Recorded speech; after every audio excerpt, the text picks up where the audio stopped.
Nama Brigita Yurita Elensi, NIM 19104168891, kelas A2 Pagi Manajemen, mata kuliah Manajemen Pemasaran 2, dosen Bapak Adi Mursalin, SEMM. Baiklah, saya akan menjelaskan materi strategi produk yang telah saya cari di Google. Strategi pemasaran produk ke luar negeri untuk ekspansi bisnis. Sebagai pebisnis, kita tidak hanya dituntut untuk mengetahui cara menjalankan bisnis, namun juga kita harus mengetahui cara dan strategi dalam memasarkan produk secara tepat dan terarah. Jika tidak menggunakan strategi pemasaran yang benar, meskipun produk yang ditawarkan cukup berkualitas, keuntungan yang didapatkan hanya sedikit. Sedikit keuntungan yang diperoleh tentu saja akan menghambat proses pertumbuhan dan laju usaha yang sedang dikelola. Tips pemasaran produk ke luar negeri. Berikut ini ada beberapa tips pemasaran produk ke luar negeri yang perlu kita ketahui, yaitu sebagai berikut. Sebelum berencana untuk memasarkan produk ke luar negeri, pastikan produk yang akan dikirim adalah produk yang benar-benar berkualitas. 1. Membuat website dengan menggunakan SEO. 2. Memanfaatkan iklan menggunakan fitur iklan Google AdWords untuk mempercepat proses promosi. 3. Menggunakan Facebook Ads untuk memudahkan pebisnis dalam membidik target secara detail, bukan hanya detail sampai suatu negara atau kota tujuan saja, namun juga dapat mendeskripsikan secara demografi, profesi, dan perilaku yang bisa kita atur dalam iklan kita. 4. Menjual produk melalui marketplace seperti Alibaba. Strategi segmentasi untuk pemasaran ke luar negeri. Untuk memasarkan produk ke negara lain diperlukan langkah-langkah yang pada prinsipnya sama dengan langkah-langkah menyiapkan marketing plan di dalam negeri. Salah satunya adalah menyiapkan strategi segmentasi.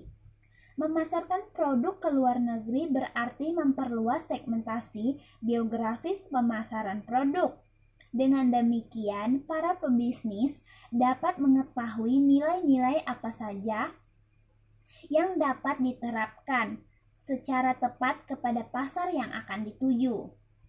Yang tidak kalah penting adalah mempelajari hukum perdagangan, hak cipta, dan perlindungan konsumen di luar negeri.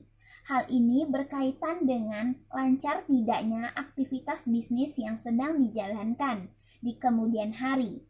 Selain itu, jangan lupa untuk melakukan analisis rantai nilai dari bisnis seperti supplier, distribusi, kompetitor, dan lainnya. Dengan begitu, bisnis yang dijalankan di luar negeri bisa menjadi lebih berkelanjutan.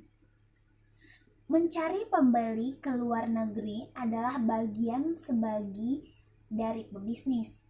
Menembus pasar luas negeri terkesan sangat sulit, namun bukan berarti hal tersebut tidak dapat dilakukan.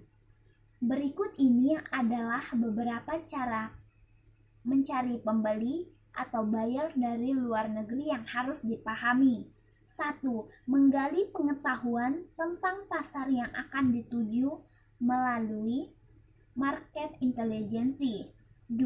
Memperhatikan kualitas produk dan memastikan bahwa produk telah memenuhi standarisasi internasional sebelum melakukan ekspor. 3. Mencari tahu database dari Badan Pengembangan Ekspor Nasional atau BPEN yang merupakan lembaga pengelola ekspor yang bertugas untuk melakukan koordinasi dan pembinaan tentang pengembangan ekspor. 4. Mencari tahu database dari kedutaan besar negara asing di Indonesia yang biasanya memiliki perwakilan asing yang dapat membantu para pebisnis dalam menemukan dengan tepat siapa saja orang yang harus dihubungi untuk melakukan kegiatan ekspor. Kesimpulan dari materi yang saya ringkas yaitu agar bisnis dapat berkembang dan mendapatkan keuntungan besar, pastikan Anda mengelola laporan keuangan bisnis secara tepat dan akurat. Pengelolaan keuangan bisnis yang sembarangan akan mengakibatkan kerugian bisnis dapat terpuruk. Gunakan bantuan software akuntansi online seperti Jurnal. Jurnal merupakan software akuntansi online dan dengan laporan keuangan yang lengkap, mulai dari neraca, laporan laba rugi, arus kas, dan berbagai fitur lainnya yang akan mempermudah urusan keuangan usaha yang akan kita jalankan. Sekian dan terima kasih.